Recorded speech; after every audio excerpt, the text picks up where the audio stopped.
Hi student, अब हम इस विलियन नामक चैप्टर में जो कॉलिगेटिव प्रॉपर्टी हम लोग पढ़ रहे थे, तो कॉलिगेटिव प्रॉपर्टी के अंतर्गत एक लास्ट कॉलिगेटिव प्रॉपर्टी आपकी बची है। आज उसी को पढ़ेंगे, ऑस्मोसिस एंड ऑस्मोटिक प्रेशर। ठीक है। ऑस्मोसिस मीन्स होता है परासरण, परासरण तथा परासरण दाब। परासरण दाब। तो परासरण दाब को समझने से पहले हमें परासरण पढ़ना होगा, और परासरण को समझने के लिए हमें एक नई चीज़ पढ़नी होगी, जो कि है आपका semi permeable membrane.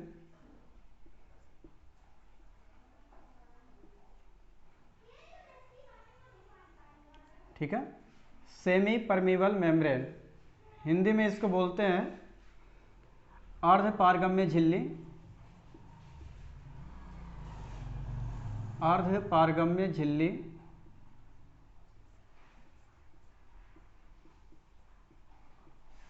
Membrane means होता है झिल्ली, सेमी मीन्स अर्ध, परमीबल पारगम्य। तो सेमी परमीबल मेम्ब्रेन आपको जानना होगा कि एक होता क्या है। ठीक है। तो ये एक प्रकार का, आप इसको ये समझ सकते हैं, एक प्रकार का फिल्टर पेपर जो होता है, ठीक है, छानने का काम करता है। तो इसकी विशेषता क्या होती है कि ऐसी झिल्ली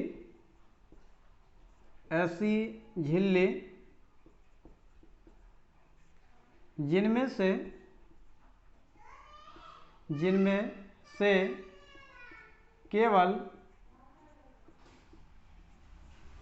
विलायक के अणु गुजर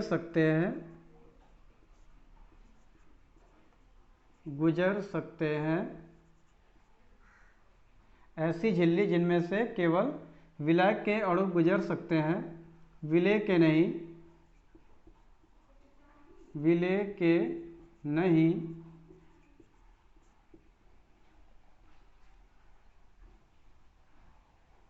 अर्ध पारगम्य झिल्ली कहलाती है। अर्ध पारगम्य झिल्ली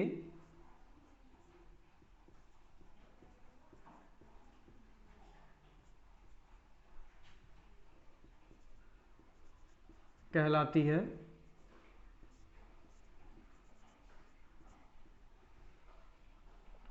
मतलब यह है कि अगर आपके पास कोई सॉल्यूशन है तो उस सॉल्यूशन में आपका विलेय और विलायक दोनों होगा। तो अगर कोई ऐसी झिल्ली आपको मिल जाए या ऐसा कोई फिल्टर पेपर मिल जाए जिनमें से पानी के जितने मॉलिक्यूल्स हैं जो विलायक है आपका, ठीक है, मान लीजिए कि नमक और पानी का सॉल्यूशन है आपके पास, और उसको आपने क्या किया, एक फिल्टर पेपर लिया, आपने एक झिल्ली ली, और उस झिल्ली में से जब उस विलयन को गुजारते हैं तो उसमें पानी के जितने मॉलिक्यूल्स हैं वो क्रॉस हो जाते हैं, जबकि नमक के मॉलिक्यूल क्रॉस नहीं होते हैं। तो उस प्रकार की झिल्ली को हम सेमी परमीबल मेम्ब्रेन कहते हैं। अब इसकी आवश्यकता हमें क्यों पड़ी है परासरण क्रिया में, अब उसको समझेंगे आप। अब यहाँ पर अगर झिल्ली के उदाहरण की बात करें तो बहुत सारी झिल्लियाँ होती हैं। फॉर एग्जाम्पल आप कह सकते हैं अंडे की जो झिल्ली होती है, अंडे की झिल्ली, और इसके अलावा प्याज की झिल्ली,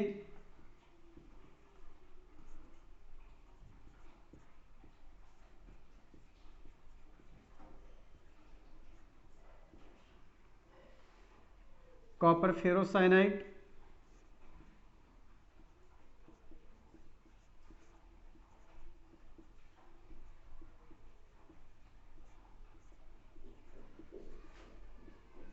ये आर्टिफिशियल है, लैब में बनाई जाती है।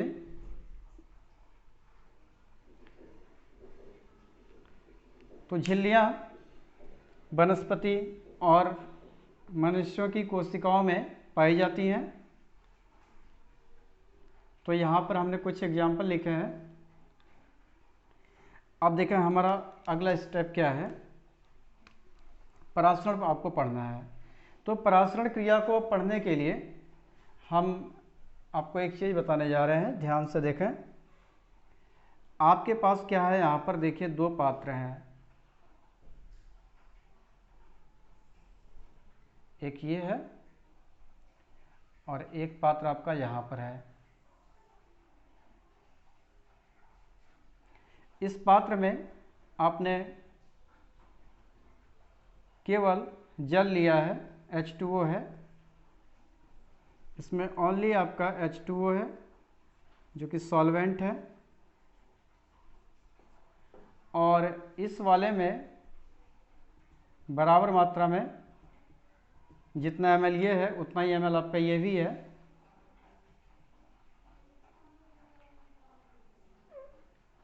इसमें आपने क्या कर दिया, इसमें हमने विलयन ले लिया।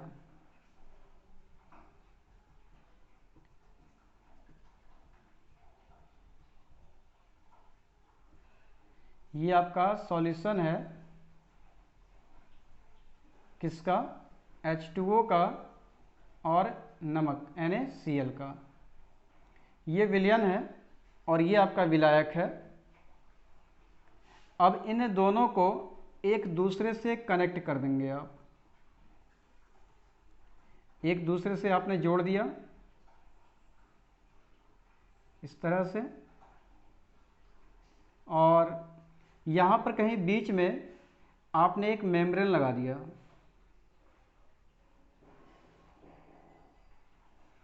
ये जो है आपका क्या है, अर्ध पारगम्य झिल्ली।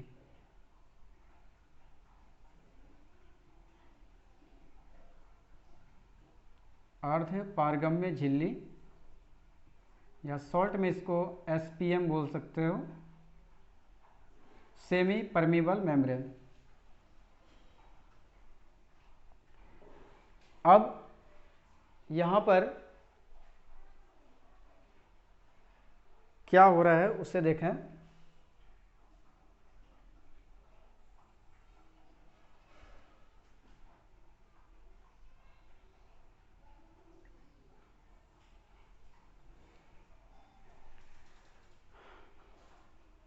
अब यहाँ पर क्या होगा, यहाँ पर केवल आपका H2O है और यहाँ पर आपका विलयन है। तो निश्चित तौर पर ये जो आपका सॉल्यूशन है, ठीक है, ये सॉल्वेंट जो है, सॉल्वेंट इस मेम्ब्रेन को पार करके इधर जाने की कोशिश करेगा। ठीक है, ये तो क्लियर हो गया। अब यहाँ पर एक चीज़ का ध्यान रखना है आपको। पहली चीज़, यहाँ पर जो है अगर हम देखें विलयन के केस में, विलयन की सांद्रता क्या है आपकी, विलयन की सांद्रता निम्न है,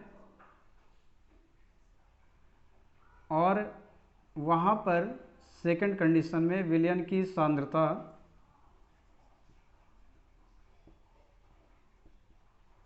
आपकी उच्च होगी। और सेकंड, अभी हम समझा रहे हैं, एक्सप्लेन कर रहे हैं अभी इसको। सेकंड, अगर सॉल्वेंट के केस में देखें तो विलायक की सांद्रता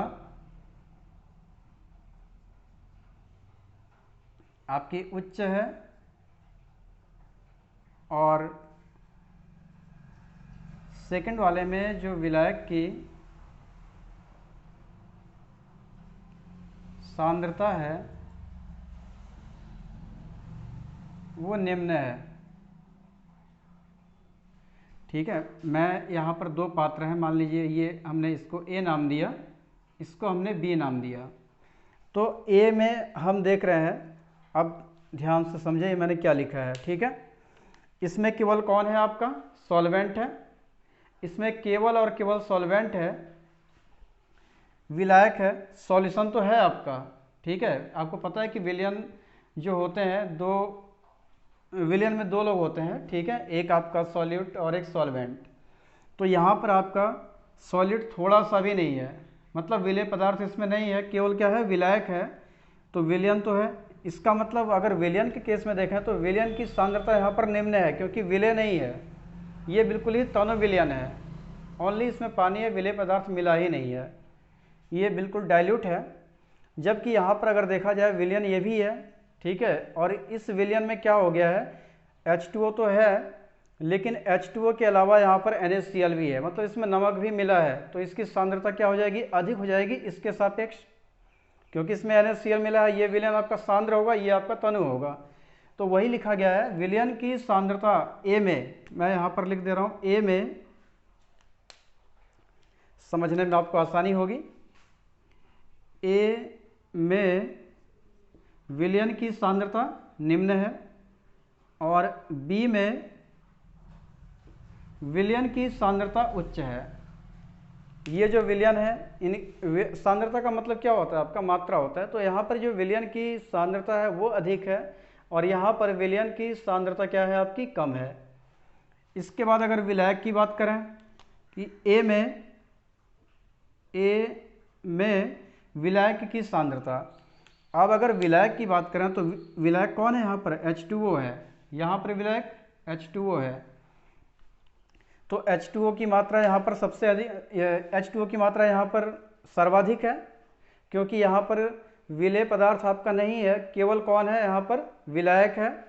यहाँ पर विलायक तो है, लेकिन विलायक के साथ साथ कौन आ गया है, विलेय भी आ गया है, तो यहाँ पर विलायक की मात्रा में कमी आएगी। इसलिए विलायक की सांद्रता, अगर आपकी यहाँ विलायक की सांद्रता A में जो विलायक की सांद्रता है वो आपकी क्या है, उच्च है, जबकि B में विलायक की सांद्रता क्या होगी आपकी, निम्न होगी, क्योंकि विलायक इसमें कम है, इसके सापेक्ष इसमें विलायक अधिक है। तो ध्यान देना, इसकी जो परिभाषा है परासरण की, ये दो तरीके से बनती है और आपके बुक में भी हो सकता है कि दो तरीके से दिया हो, तो आपको कन्फ्यूज नहीं होना है। विलयन और विलायक दोनों अलग अलग स्थितियां हैं इसकी। तो अब हम इसको डिफाइन करेंगे। अब देखिए हो क्या रहा है, H2O, ठीक है, दोनों केस में H2O इधर से इधर जा रहा है। ठीक है, किसके द्वारा, सेमी परमिबल मेम्ब्रेन के द्वारा। तो हम ये कह सकते हैं, यहाँ पर अगर परिभाषा हमको लिखनी हो तो हम ये कहेंगे कि विलायक के अणु, यहाँ पर विलायक है, ठीक, विलायक के अणु यहाँ पर निम्न है।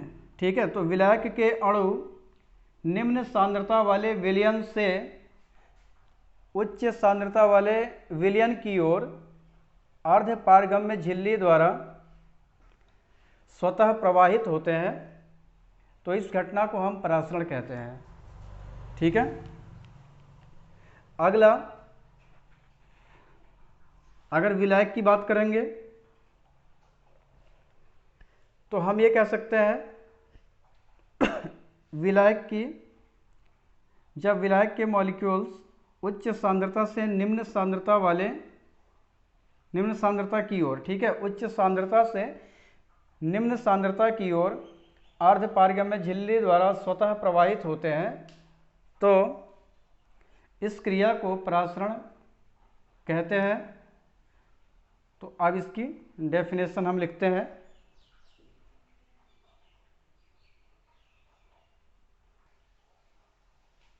तो एक बार और आप इसे समझ लें, परासरण क्या होता है।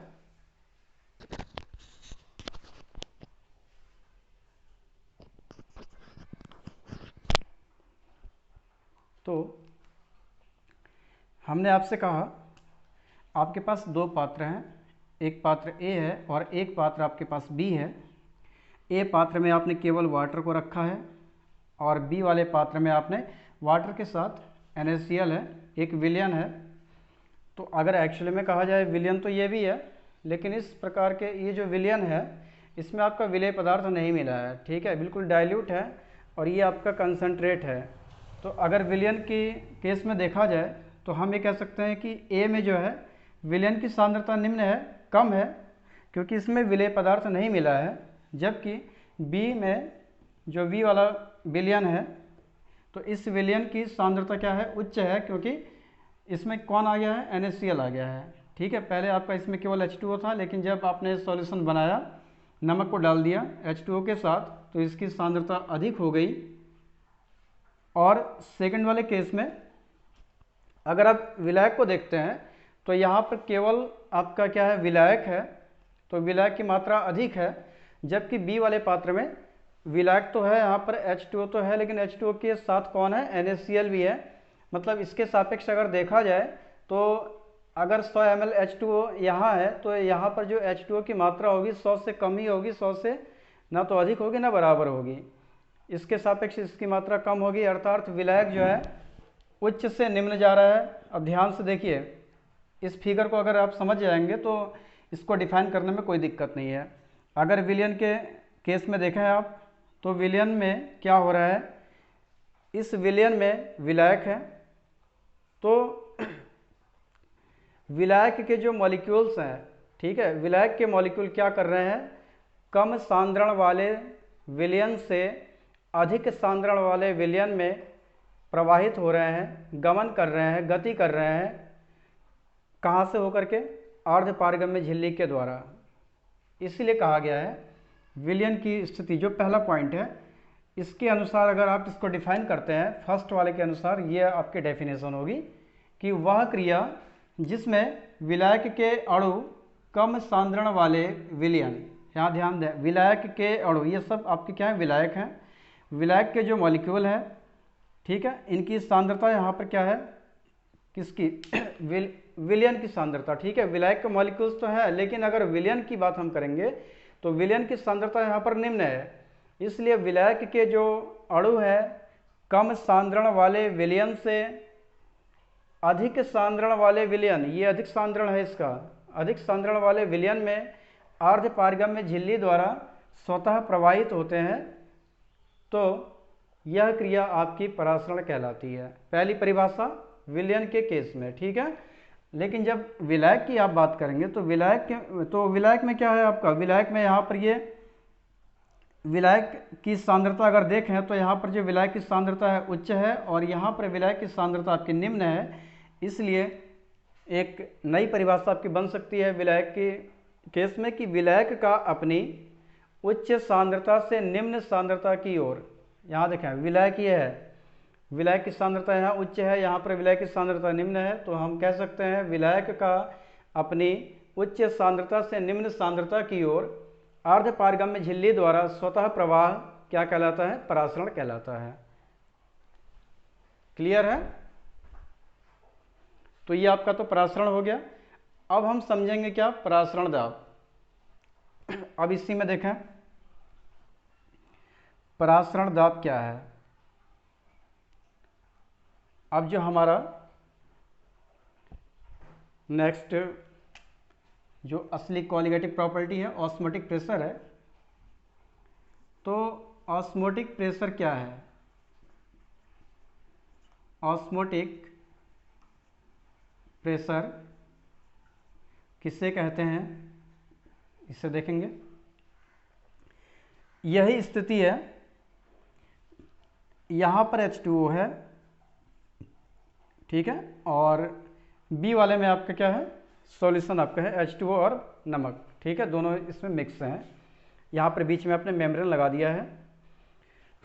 तो क्या होगा, परासरण क्रिया स्टार्ट हो जाएगी, ठीक है। विलायक के मॉलिक्यूल्स क्या हैं, इधर से इधर, मतलब ए से बी में मूव करेंगे इसके मॉलिक्यूल। तो यहाँ से यहाँ जब मूव करेंगे, ठीक है, तो परासरण क्रिया स्टार्ट हो जाएगी और धीरे धीरे क्या है, इसकी मात्रा और बढ़ती जाएगी। तो हमें कुछ ऐसा काम करना है कि परासरण क्रिया को रोकना है। तो परासरण क्रिया को रोकने के लिए हम क्या करते हैं,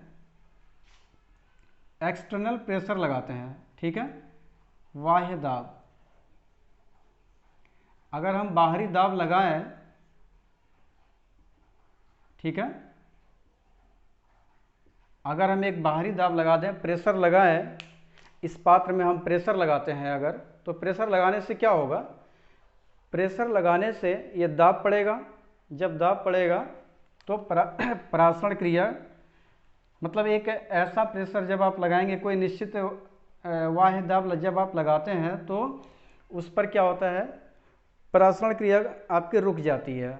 तो कुल मिला के हम ये कह सकते हैं कि परासरण क्रिया को रोकने के लिए हमारा मेन मकसद ये है, अगर आप प्रेशर नहीं लगाते हैं, ठीक है, बाह्य दाब नहीं लगाएंगे तो परासरण क्रिया होती रहेगी, सारा वाटर का मॉलिक्यूल्स आपका यहाँ पर आ जाएगा, ठीक है। लेकिन हमें परासरण क्रिया को रोकना है, तो हम कह सकते हैं कि परासरण क्रिया को रोकने के लिए, परासरण क्रिया को रोकने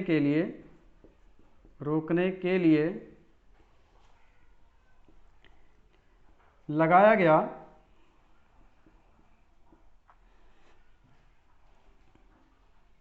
दाब परासरण दाब कहलाता है। परासरण दाब कहलाता है। इसे पाई से प्रदर्शित करते हैं, इसे पाई से प्रदर्शित करते हैं। तो मैंने आपसे क्या कहा, अगर आप प्रेशर इसमें नहीं लगाते हैं, बाह्य दाब नहीं लगाएंगे तो परासरण क्रिया होती रहेगी, वाटर का मॉलिक्यूल्स यहाँ पर आते रहेगा, ठीक है। और हम क्या करना चाह रहे हैं, परासरण क्रिया को हमें रोकना है। तो परासरण क्रिया को रोकने के लिए एक्सटर्नल प्रेशर हमें चाहिए। तो जब बाह्य दाब आप लगाते हैं और इतना बाह्य दाब लगाया जाए जिससे कि क्या हो, ये जो परासरण क्रिया है ये रुक जाए, मतलब पानी जितना था यहाँ पर, ठीक है, उतना ही रहे। ऐसा ना हो कि हम, जैसे अगर हम अधिक प्रेशर लगा देते हैं तो ऐसा भी हो सकता है कि इसके मॉलिक्यूल्स इधर की ओर आ जाएं, ठीक है। विपरीत भी हो सकता है, क्योंकि इसके बाद हम जो पढ़ेंगे प्रतिलोम परासरणी पढ़ेंगे, उसको भी समझेंगे। तो यहाँ पर हमें उतना ही प्रेशर लगाना है जिससे कि परासरण क्रिया हमारी रुक जाए, उसको हम कहते हैं परासरण दाब, और इसको आप पाई से डिनोट करते हैं। और ये दो चीज़ों पर डिपेंड होती है। पहली, अगर हम निर्भरता की बात करें कि एक किस पर डिपेंड है, ठीक है, तो पाई जो है आपका दो चीज़ों पर डिपेंड करता है। पहला, पाई इज प्रोपोर्शनल टू सी के, सी मीन्स सांद्रता, ठीक है, और दूसरा पाई इज प्रोपोर्शनल टू किसके होता है, टी के, तापमान के।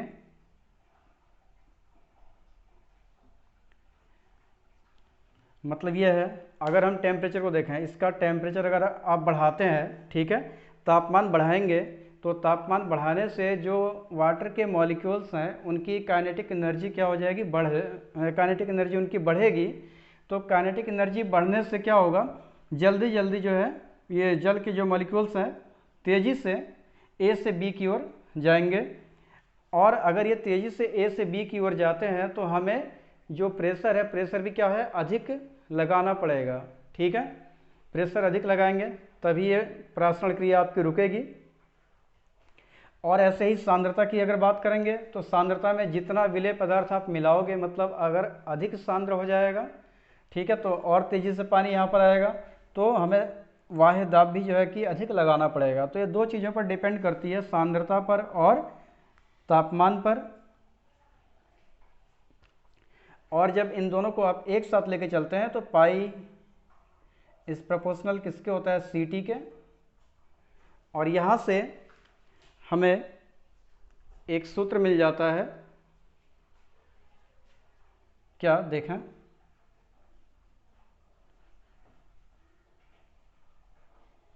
परासरण दाब का एक सूत्र निकल करके सामने आएगा जिसकी हेल्प से आपको क्वेश्चन को सॉल्व करना है। तो हमें क्या मिला, pi is proportional to C T, और पाई बराबर जब प्रोपोर्शनल हटता है तो एनी कांस्टेंट, यहाँ पर जो कांस्टेंट आता है आपका एस या आर, ठीक है, जो भी आप लें। किसी किताब में एस लिखा रहता है, किसी में आर, या मैं यहाँ ऐसे लिख दे रहा हूँ, S C T, where S is called solution constant, solution constant विलियन स्थिरांक। और आप जानते हैं कि जो सांद्रता होती है, ठीक है, सांद्रता किसके बराबर होगी, एन बटे वी के, मोलों की संख्या बटे विलयन का आयतन मोलरता के बराबर होती है। तो यहाँ पर सी के जगह पर जब इतना लिखेंगे आप, तो पाई बराबर आपको मिलेगा एस इंटू एन बाई भी इंटू टी, या पाई भी बराबर एन एस टी, जहाँ एन मोलों की संख्या है, भी आयतन है, एस विलयन स्थिरांक, टी तापमान, पाई आपका परासरण दाब। और यहाँ पर जो विलयन स्थिरांक है इसका मान 0.0821 लीटर एटमॉस्फेरिक होता है, ठीक है। और एक क्वेश्चन में आपको इसका मान गिवन होगा, दिया रहेगा। जब क्वेश्चन आप सॉल्व करेंगे तो वहाँ पर इसकी वैल्यू दी रहती है, तो कोई दिक्कत आपको नहीं आएगी। बस ये सूत्र याद रखें। तो परासरण हो गया, परासरण किससे कहते हैं, ठीक है। और परासरण अगर आपको पता है तो ऑस्मोटिक प्रेशर कोई दिक्कत नहीं है। परासरण दाब, परासरण क्रिया को रोकने के लिए जितना दाब हम लगाते हैं वही दाब हमारा क्या कहलाता है, परासरण दाब कहलाता है। इसको आप पाई से डिनोट करते हैं। पाई जो है दो चीज़ों पर निर्भर करता है, एक सी पर सांद्रता पर और एक तापमान पर। सांद्रता बढ़ाएंगे तो आपका जो परासरण दाब है वो भी आपका बढ़ेगा, और टेम्परेचर अगर बढ़ाएंगे तो परासरण दाब भी आपका बढ़ेगा। तो यहाँ से एक सूत्र निकल करके सामने आया है, पाई भी इक्वल एन एस टी। इससे आप याद रखेंगे क्योंकि इससे आपको न्यूमेरिकल क्वेश्चन को सॉल्व करना है। तो आज के लिए इतना काफ़ी है, शेष अगले वीडियो में हम पढ़ेंगे। ओके।